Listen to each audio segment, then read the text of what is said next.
இன்று போல என்றும் வாழ்க எங்கள் வீட்டு பொன்மகளே.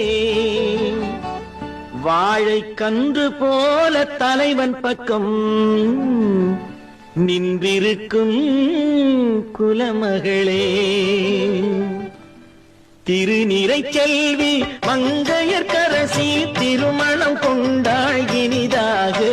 என் இருவிழி போலே இருவரும் இன்று இல்லறம் காணட்டும் நலமாக, இல்லறம் காணட்டும் நலமாக. திருநிறை செல்வி மங்கையர்க்கரசி திருமணம் கொண்டாள் இனிதாக, திருமணம் கொண்டாள் இனிதாக.